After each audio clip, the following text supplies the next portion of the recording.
새벽 4시. 제 식당 문을 부수려던 그 시커먼 그림자.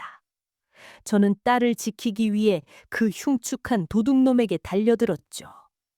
그런데 그 놈의 정체는 제 딸이 데려온 흑인 예비 사위였습니다. 제 끔찍한 오해가 제 인생을 송두리째 지옥으로 밀어넣었습니다. 구독과 좋아요 눌러주세요. 여러분의 따뜻한 관심이 제게는 큰 힘이 됩니다.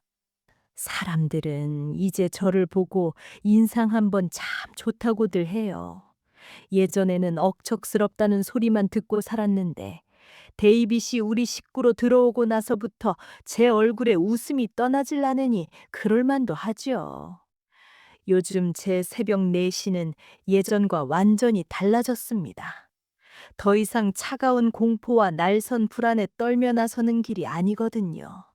오히려 고운이 잠든 든든한 아들 녀석이 깰까봐 달아빠진 문고리를 조심스럽게 잡고 살금살금 문을 나서는 그런 행복한 긴장감이 가득한 시간입니다. 데이빗은 민서와 결혼하고 저희 집 위층으로 들어와 살면서부터 제가 새벽에 나가는 걸 알게 되자마자 자기도 그 시간에 일어나 저를 가게까지 바래다 주겠다고 고집을 부렸습니다. 어머니, 혼자 위험해요. 제가 같이 가요. 그 커다란 덩치로 제 작고 거친 손을 잡고 어두운 골목길을 함께 걸어줄 때면 저는 세상을 다 가진 것만 같았습니다. 먼저 간 남편이 하늘에서 내려와 다시 내 손을 잡아준다면 꼭 이런 기분일까 싶기도 하고요. 그렇게 환하게 웃는 저를 보며 시장 사람들은 민서 엄마 복 받았네. 저런 사위가 어딨어. 하며 부러워하지만 저는 압니다. 이 모든 행복이 얼마나 아슬아슬한 오해의 절벽 끝에서 위태롭게 피어난 꽃인지를요. 불과 몇 달 전만 해도 저는 지옥 같은 불안 속에서 하루하루를 간신히 버텨냈으니까요. 지금 생각하면 등골이 오싹하고 얼굴이 화끈거려 쥐구멍에라도 숨고 싶은 심정입니다. 모든 균열은 아주 사소한 것에서부터 시작됐습니다. 데이빗을 만나기 전 제 세상의 중심은 오직 민서였습니다. 28의 남편을 여의고 돌도 안 된 딸아이를 등에 업은 채로 이 국밥집을 지켜냈습니다. 민서가 웃으면 제 세상도 환해졌고 민서가 아프면 제 세상은 거센 폭풍우가 몰아쳤죠. 그런 민서가 언제부턴가 조금씩 변하기 시작했습니다. 늘 엄마 껌딱지처럼 붙어서 그날 있었던 일을 제잘거리던 아이가 말수가 줄고 손에서 휴대폰을 놓지 않았습니다. 누군가와 메시지를 주고받는지 차가운 액정을 보며 혼자 배시시 웃다가도 제가 다가가면 화들짝 놀라 화면을 감추기 일쑤였어요. 처음에는 우리 딸이 연애를 하나 보구나 싶어 내심 흐뭇한 마음도 들었습니다. 좋은 사람 만나 예쁘게 사랑하는 건 당연히 축복해 줄 일이니까요. 하지만 그 비밀스러움이 길어지자 제 마음속에는 서운함과 함께 불길한 예감이 싹트기 시작했습니다. 퇴근하고 가게에 들르는 횟수도 눈에 띄게 줄었고 주말이면 늘 저와 함께 시장을 보러 가던 아이가 친구요? 약속이 있어서요. 라며 밖으로만 나돌았어요. 그럴 때마다 제 마음 한구석이 시큰하게 아려왔습니다. 마치 잘 키운 새가 이제 어미 품을 떠나 멀리 날아갈 채비를 하는 것만 같아서요. 한 번은 늦은 밤에 몰래 통화하는 소리를 들은 적이 있습니다. 응, 엄마 아직 안 주무셔. 조용히 해야 돼. 라며 속삭이는 목소리에 가슴이 철렁 느려앉았죠. 마치 제가 두 사람의 사랑을 방해하는 장애물이라도 된 것 같은 기분이 들어서요. 민서야, 만나는 사람 있으면 엄마한테 얘기해. 어떤 사람인지 엄마도 알아야지. 하고 떠보면 민서는 아니야, 엄마. 그냥 친구야. 라며 둘러대기만 했습니다. 그럴수록 제 의심은 점점 더 커져만 갔습니다. 대체 어떤 사람이기에 착하고 반듯하기만 하던 내 딸이 엄마한테 거짓말까지 하게 만드는 걸까?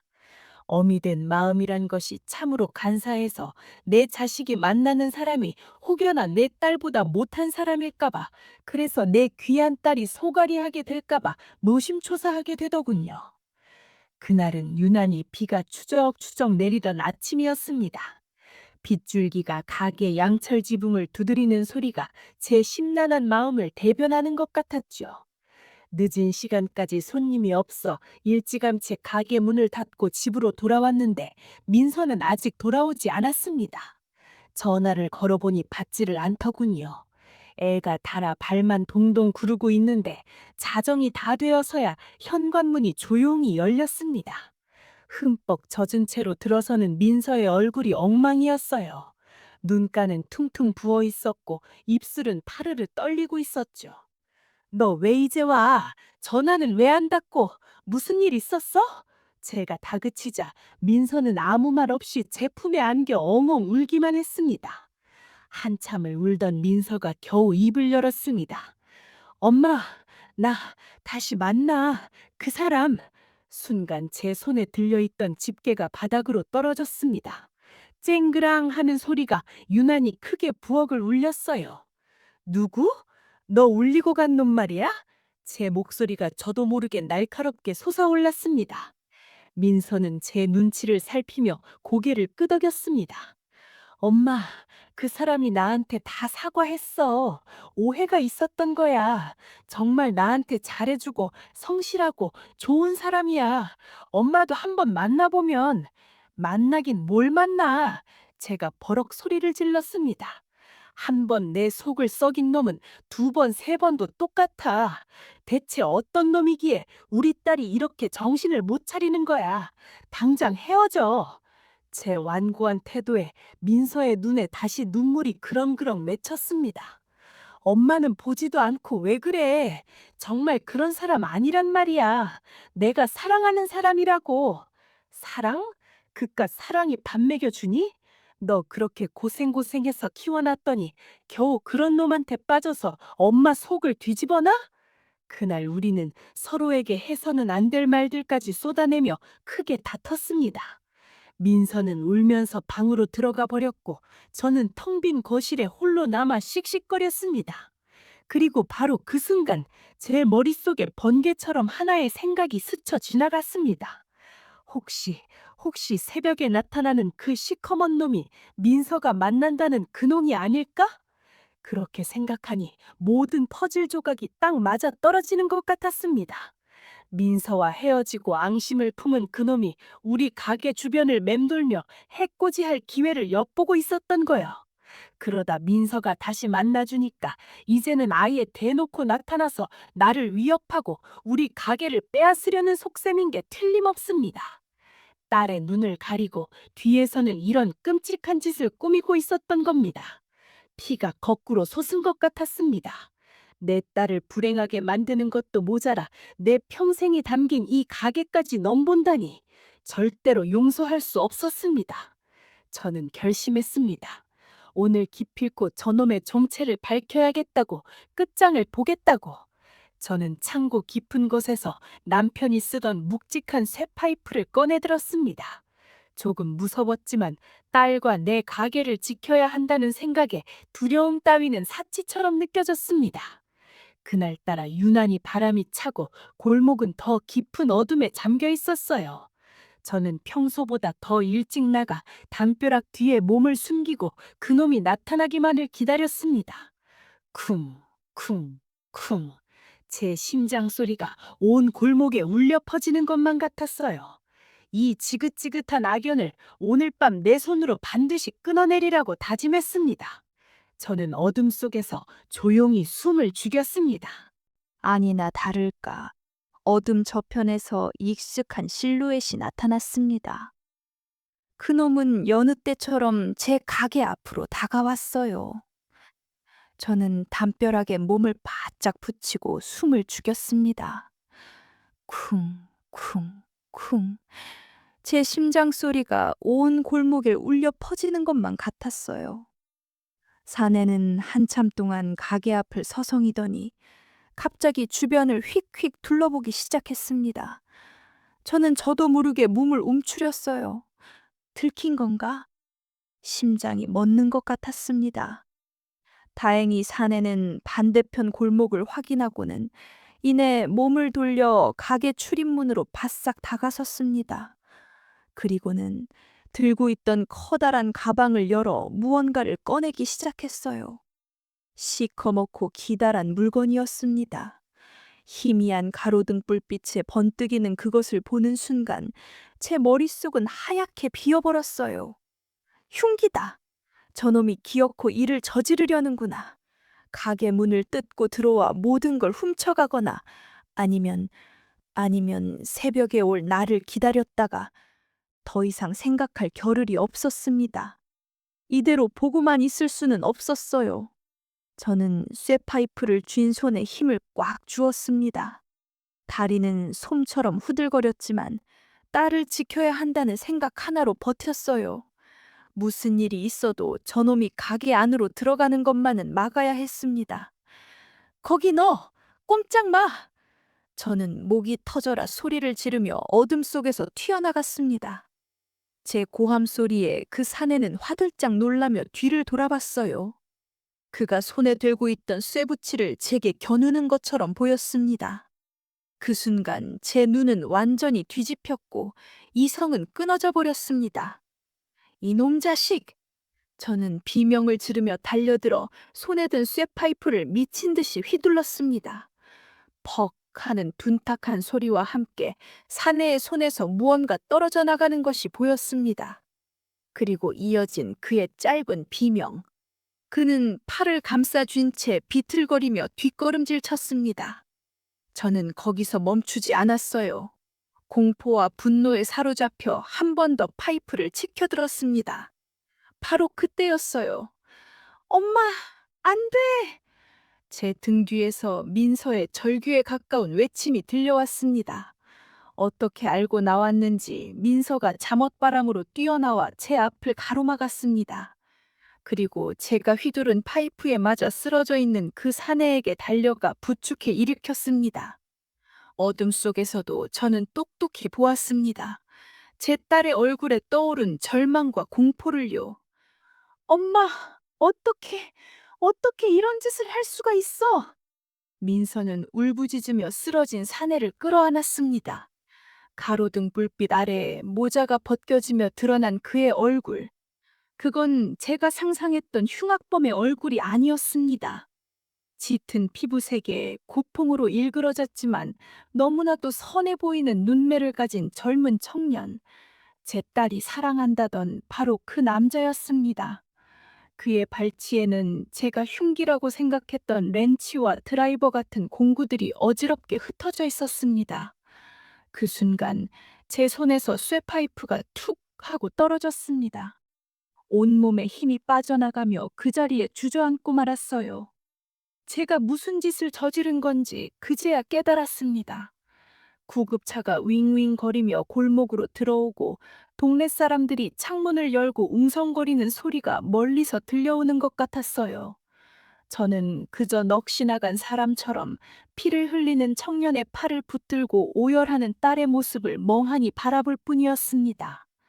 그날 이후 제 인생은 한순간에 나락으로 떨어졌습니다. 데이빗이라는 그 청년은 팔에 깁스를 하고 병원에 입원했고 저는 경찰서에 불려가 조사를 받아야 했습니다. 폭행, 특수상해, 제 평생 들어본 적도 없는 무시무시한 죄명이 제 이름 앞에 붙었습니다. 민서는 저를 위해 탄원서를 써주고 데이빗을 설득해 고소를 막으려 애썼지만 한 번 터져버린 사건을 되돌리기엔 너무 늦어버렸어요. 합의가 최선이라는 변호사의 말에 저는 하늘이 무너지는 심정이었습니다. 하지만 제게는 합의금을 마련할 돈이 없었습니다. 20해 넘게 국밥을 팔아 모은 돈은 민서 대학 등록금이며 생활비로 다 들어가고 남은 거라곤 이 가게와 가게에 딸린 작은 방 한 칸이었으니까요. 선택의 여지가 없었습니다. 남편의 숨결이 묻어있고 민서의 어린 시절 웃음소리가 배어있던 제 인생 그 자체였던 엄마 손 국밥을 내놓아야만 했습니다. 가게를 내놓은 날 저는 밥 한 술 넘기지 못했습니다. 제 손때 묻은 낡은 솥과 그릇들을 정리하는데 눈물이 비 오듯 쏟아져 앞을 가렸어요. 이 솥으로 국을 끓여 우리 민서를 키웠고 저 뚝배기에 밥을 담아 손님들을 먹였습니다.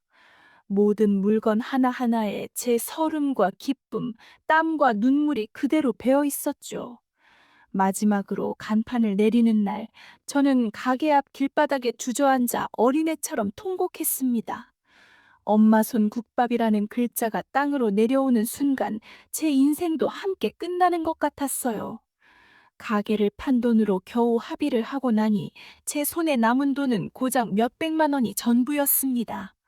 민서는 자기가 모아둔 돈으로 작은 방이라도 얻자고 했지만 저는 차마 딸의 얼굴을 볼 수가 없었습니다. 제 어리석은 편견과 오해가 제 딸의 행복을 망가뜨리고 죄 없는 청년에게 씻을 수 없는 상처를 주었습니다. 제가 무슨 면목으로 딸에게 기댈 수 있겠어요.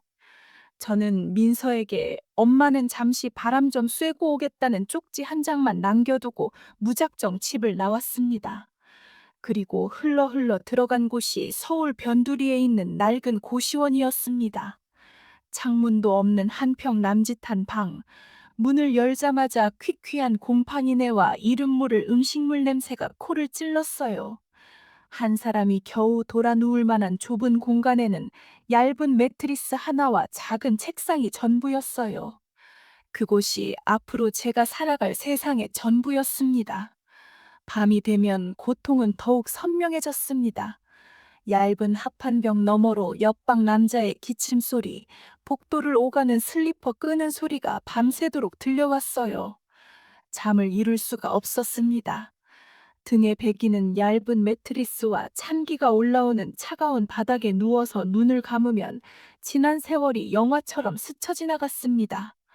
남편과 함께 웃던 순간, 민서를 처음 품에 안았던 순간, 뚝배기보다 뜨거운 자식 사랑으로 억척같이 버텨왔던 날들, 그 모든 것이 한낱 춤처럼 아득하게 느껴졌습니다. 이 차갑고 어두운 방구석에서 죽음을 맞이하는 것이 제 마지막이 될 거라는 생각에 설움이 북받쳐올라 소리 죽여 이불을 물고 울다 지쳐 잠들기를 반복했습니다. 하루는 며칠째 라면으로 끼니를 때우다 보니 속이 너무 쓰려 도저히 안 되겠다 싶었어요. 뭐라도 씹을 만한 것을 사 먹어야겠다는 생각에 주머니를 뒤져 동전을 끌어모았습니다. 다 합해봐야 2천 원이 조금 넘는 돈이었죠. 그 돈을 들고 고시원 근처 작은 마트로 향했습니다. 제 몰골이 얼마나 꾀지재했던지 마트 주인이 저를 위아래로 훑어보는 시선이 느껴져 저도 모르게 고개를 숙였어요. 과일 코너에 먹음직스러운 사과 하나가 눈에 들어왔습니다.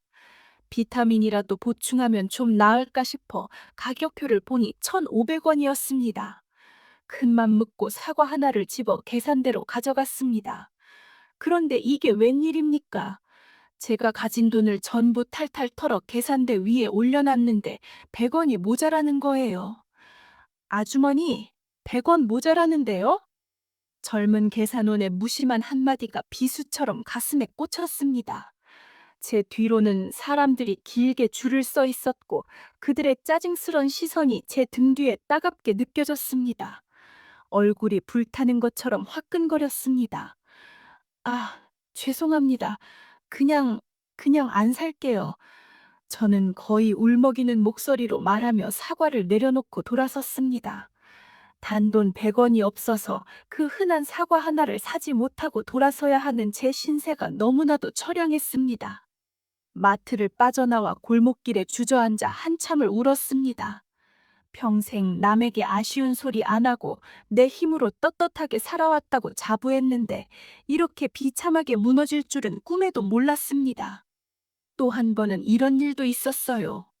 고시원 방세 낼 날이 다가오는데 수중에 돈이 다 떨어져서 닥치는 대로 일거리를 찾아 나섰습니다. 식당 주방 보조라도 하려고 몇 군데 문을 두드렸지만 나이가 많고 행색이 남루하다는 이유로 번번이 거절당했죠. 그러다 겨우 공공근로 자리 하나 얻어 거리 청소를 하게 되었습니다. 새벽부터 나가 쓰레기를 줍고 거리를 쓰는 일이니, 몸은 고되도 정직하게 돈을 버는 일이니 부끄럽지 않다고 스스로를 다독였습니다. 그런데 어느 날 아침, 제가 예전에 장사하던 시장 근처를 청소하게 된 거예요. 혹시라도 아는 사람을 마주칠까봐 모자를 푹 눌러쓰고 마스크로 얼굴을 가렸지만 심장은 계속 불안하게 뛰었습니다.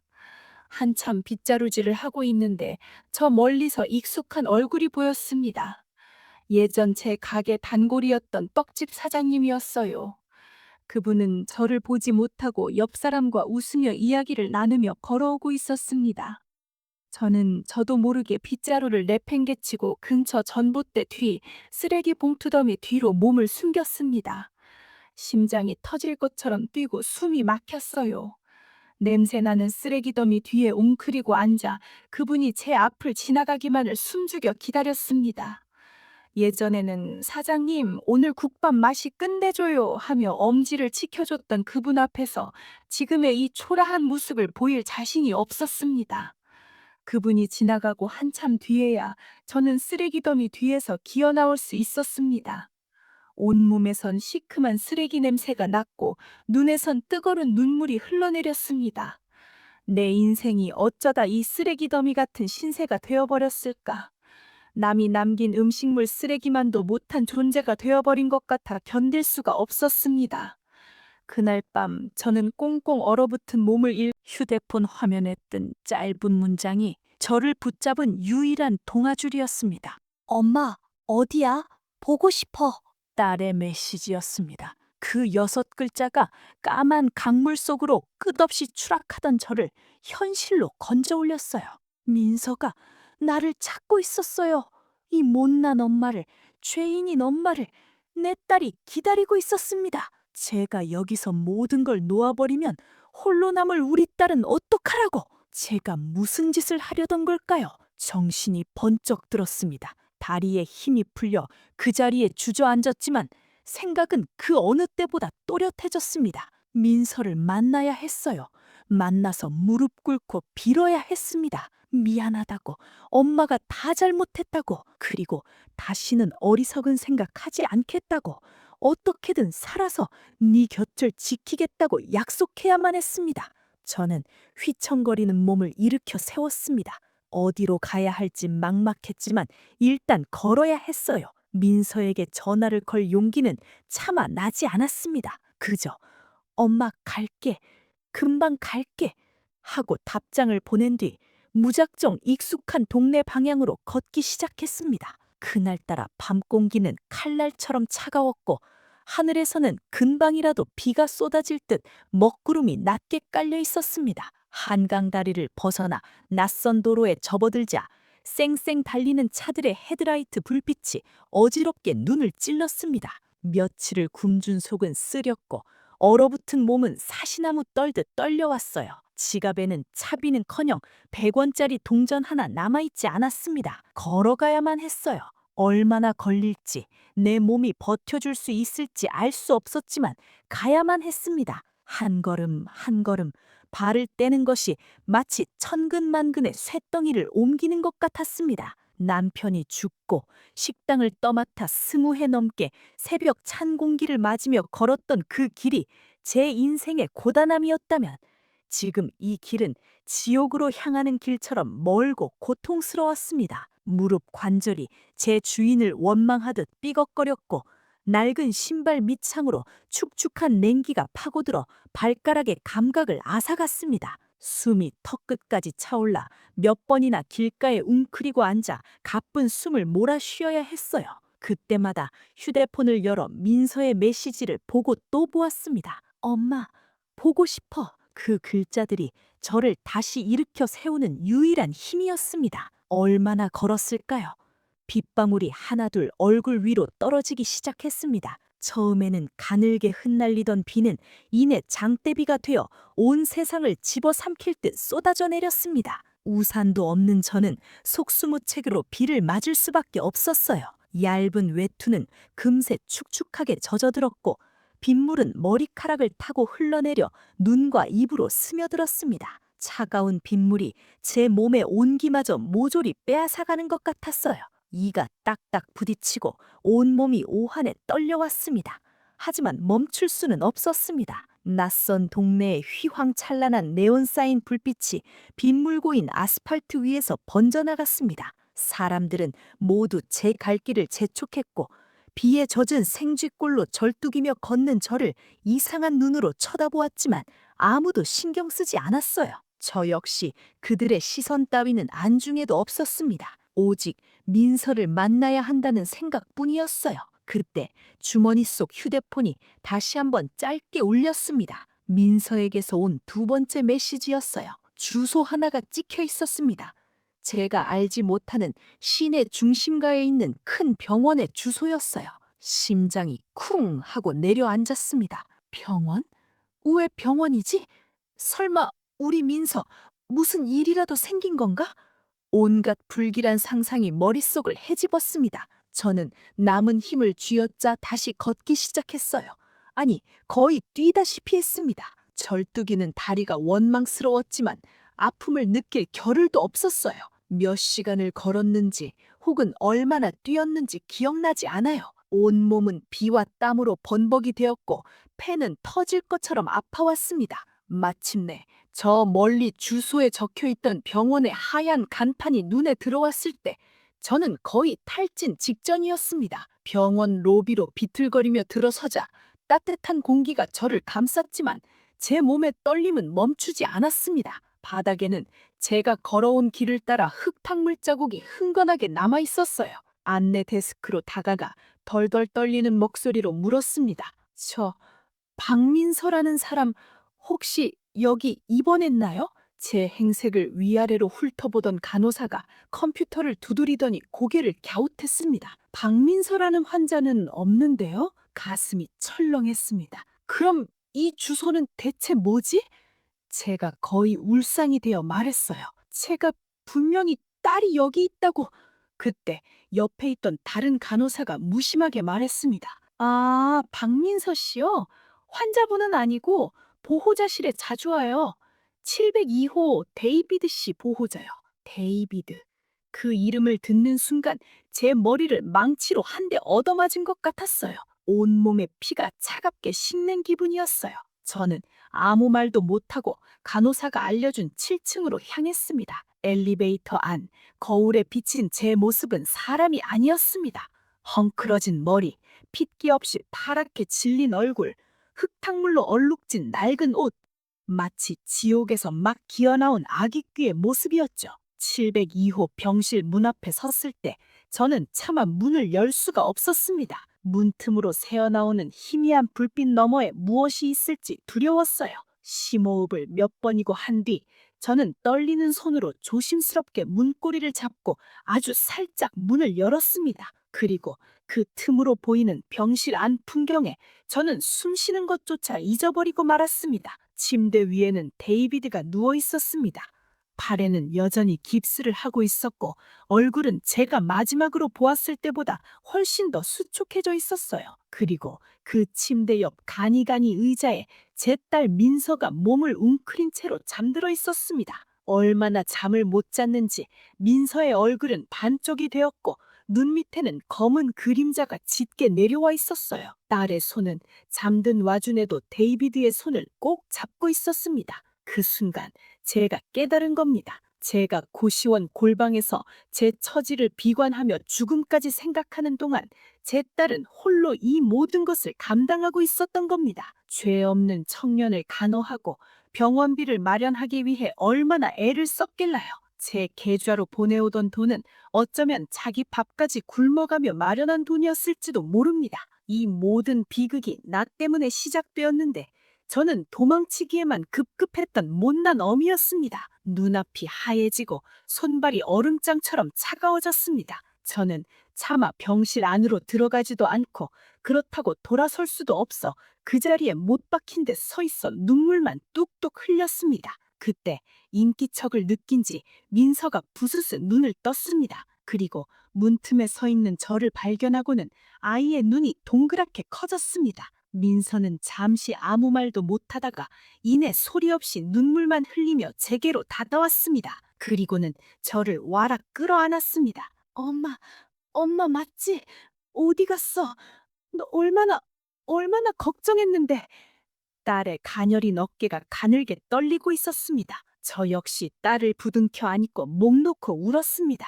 미안하다, 민서야.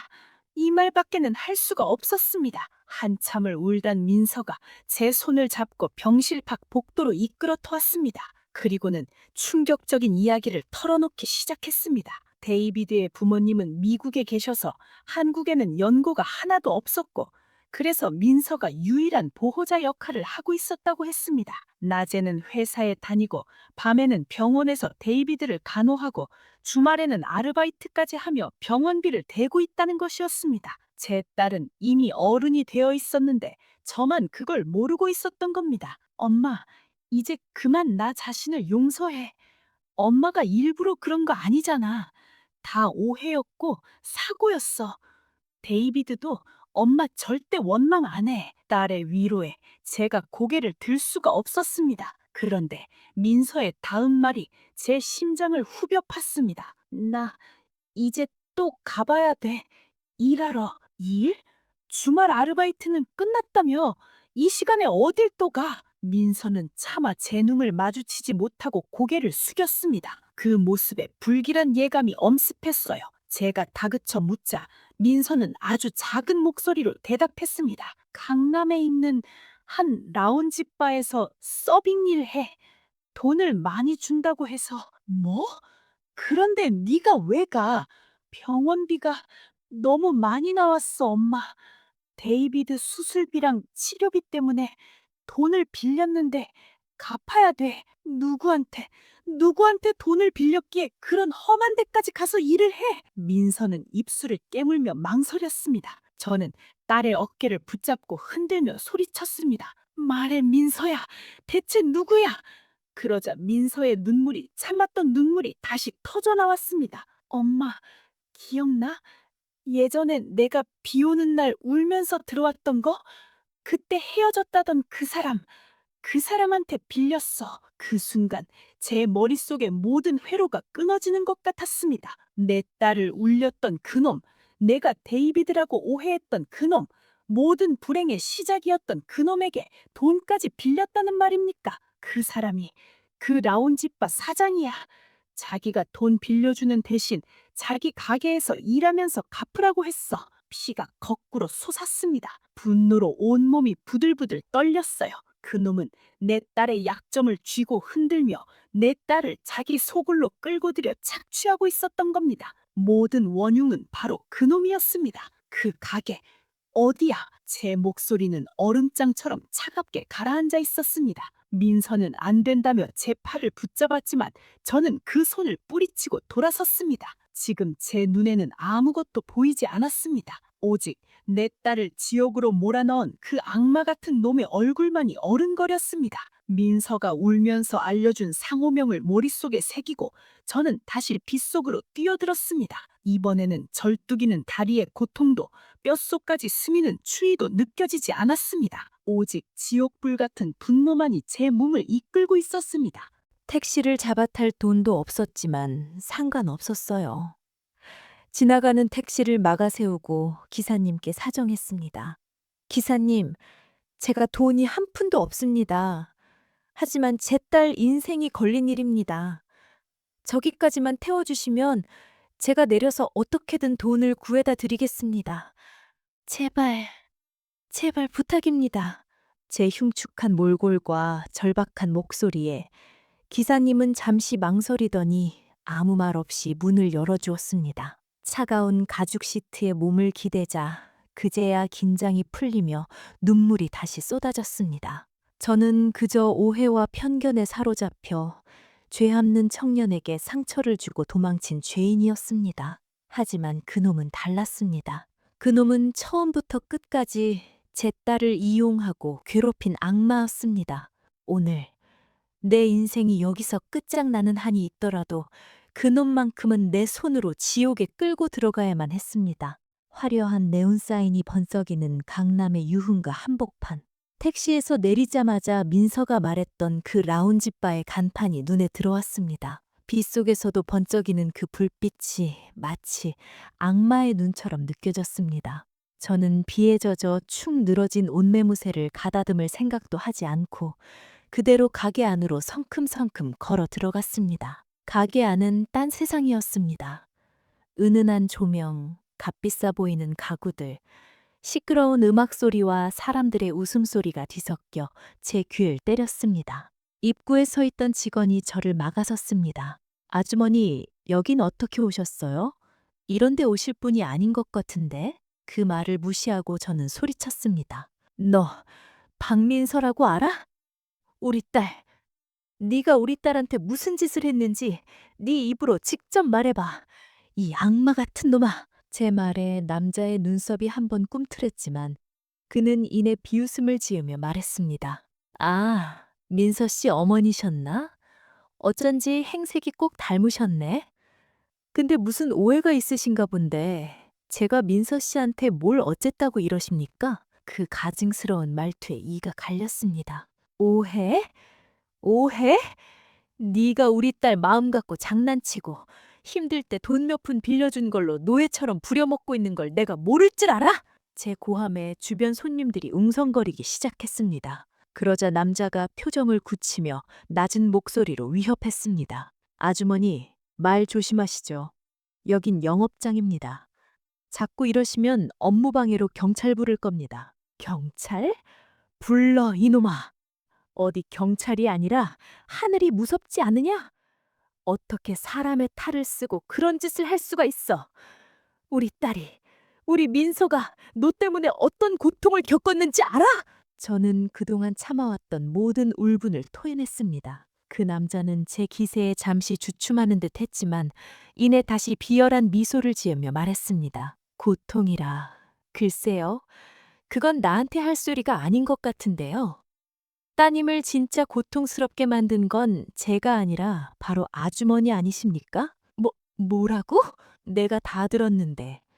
애먼 흑인 남자친구를 사위로 들일 수 없다고 쇠파이프로 때려서 병원에 보낸 게 누구라고.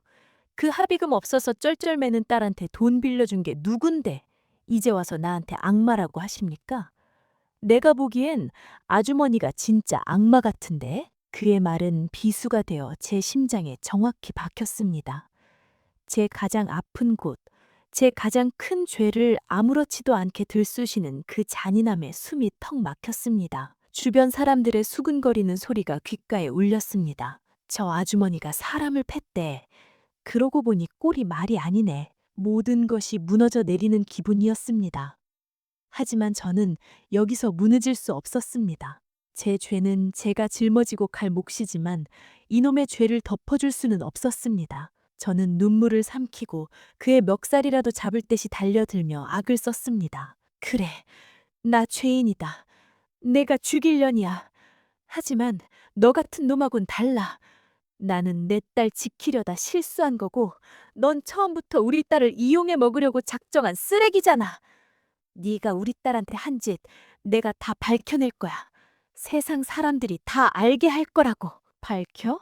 뭘 밝혀? 증거 있어? 민서 씨가 자기 발로 찾아와서 돈 빌려달라고 애원했고 자기 발로 여기서 일하겠다고 한 거야. 안 그래? 남자는 마치 승자처럼 저를 내려다보며 조롱했습니다. 그리고는 제 어깨를 거칠게 밀치며 말했습니다. 꼴보아하니 앞가림도 못하는 것 같은데 딸 인생 망치지 말고 그냥 곱게 돌아가시지. 당신 같은 엄마 밑에서 큰 게 불쌍해서 내가 이 정도로 봐주는 거야. 한 번만 더 내 가게 와서 행패 부리면 그땐 진짜 경찰서에서 보게 될 줄 알아? 그는 경멸의 눈빛을 마지막으로 던지고는 몸을 돌아 안으로 들어가 버렸습니다. 저는 그 자리에 맥없이 주저앉았습니다. 주변의 모든 소리가 멀어지고 세상에 저 혼자만 남겨진 것 같았습니다. 내 죄가, 내 어리석음이 결국 내 딸의 발목을 잡는 족쇄가 되어버렸다는 사실을 깨달은 순간 저는 더 이상 울음조차 나오지 않았습니다.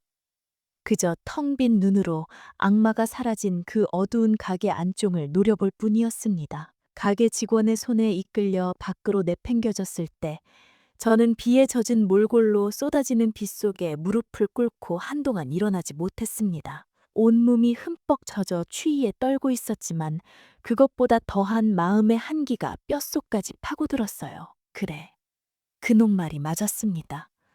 내 딸을 가장 고통스럽게 한 건 어쩌면 그 악마가 아니라 바로 나, 이 어미였을지도 모릅니다. 내 어리석은 편견이, 내 섣부른 오해가 이 모든 비극의 씨앗이었습니다. 복수하겠다던 마음이 한순간에 부끄러워졌어요. 남을 탓하기 전에 나부터가 용서받지 못할 죄인이었습니다. 정신을 차리고 보니 저는 다시 그 병원 앞으로 돌아와 있었습니다. 비에 젖은 몰골로 702호 병실 문 앞에 섰을 때 저는 또다시 망설였습니다. 무슨 얼굴로 내 딸과 저 청년을 다시 본단 말입니까? 하지만 돌아갈 곳도 없었어요. 저는 지푸라기라도 잡는 심정으로 아주 조심스럽게 문을 열고 안으로 들어갔습니다. 그런데 병실안 풍경은 제가 예상했던 것과는 조금 달랐습니다. 민서는 제 걱정을 했는지 안절부절하며 서 있었고 침대에 누워 있어야 할 데이빗이 몸을 일으켜 앉아 있었습니다. 그는 저를 보자마자 다치지 않은 왼손으로 민서를 가만히 진정시키고는 아주 힘겹게 입을 열었습니다. 서투른 한국어였지만 한 글자 한 글자 진심을 담아 말하고 있었습니다. 어머니, 괜찮으세요? 저는 그 마디에 그만 무너져 내려버렸습니다. 온몸에 힘이 빠져나가 그 자리에 주저앉아 버렸어요. 저 때문에 팔이 부러지고 낯선 땅에서 고통받고 있는 저 청년이 지금 나를 걱정하고 있었습니다. 저를 원망하고 욕을 해도 시원찮을 판에 제 안부를 묻고 있었습니다. 저는 고개를 들 수가 없었습니다.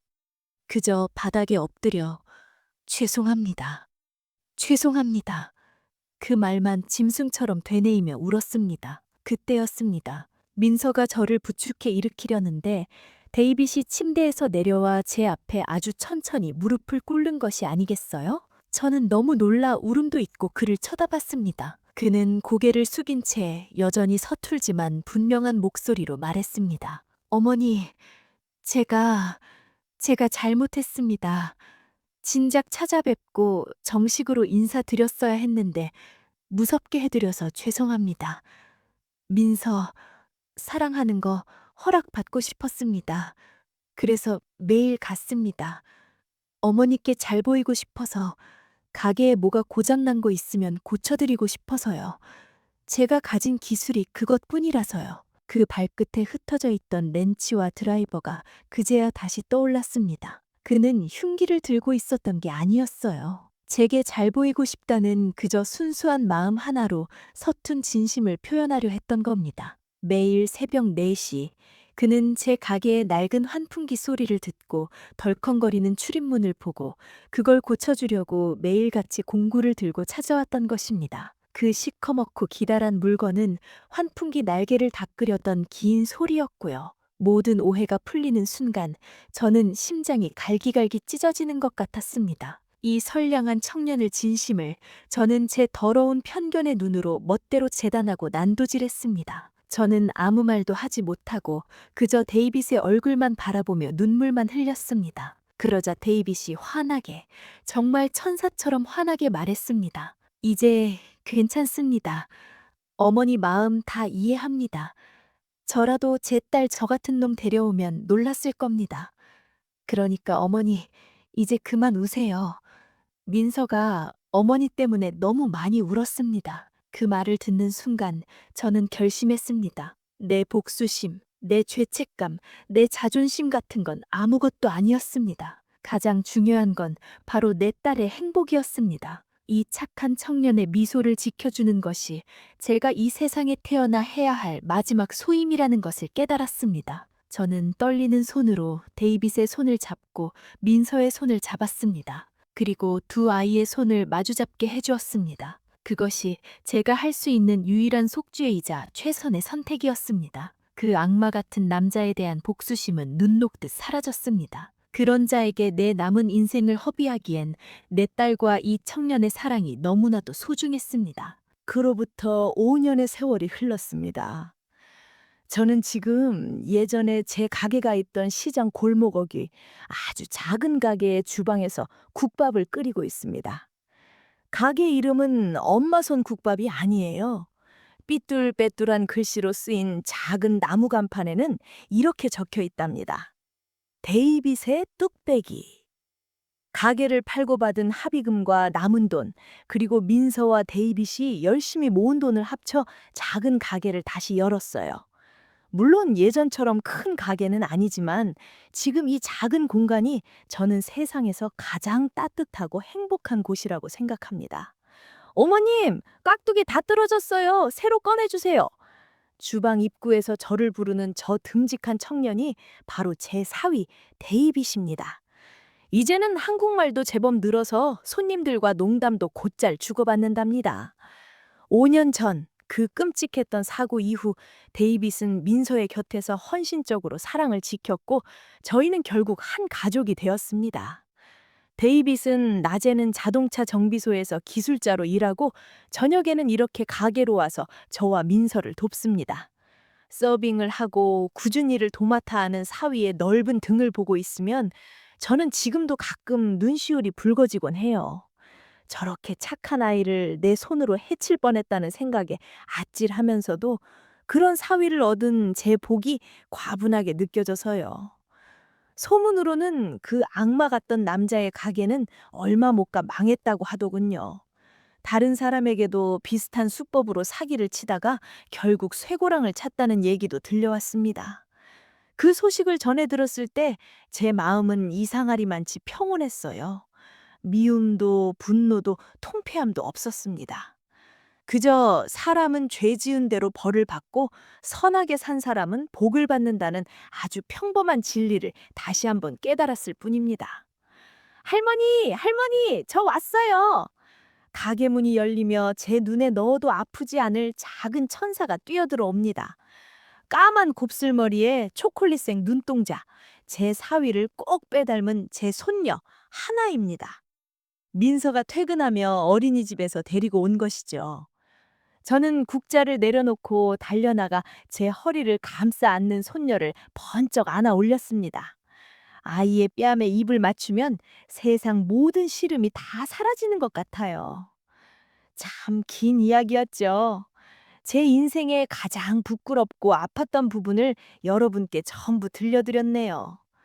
돌이켜보면 제 인생은 참 어리석음의 연속이었습니다. 보이지 않는 것을 믿지 못했고 제 눈에 보이는 것만이 진실이라고 생각했죠. 피부색이라는 껍데기만 보고 그 안에 담긴 사람의 진심을 보려 하지 않았습니다. 그 오만과 편견이 제 인생을 나락으로 떨어뜨렸고 제 소중한 사람들에게 씻을 수 없는 상처를 주었습니다. 저는 제 인생의 전부였던 엄마손 국밥을 잃었습니다. 하지만 그 가게를 잃고 나서야 비로소 깨달았어요.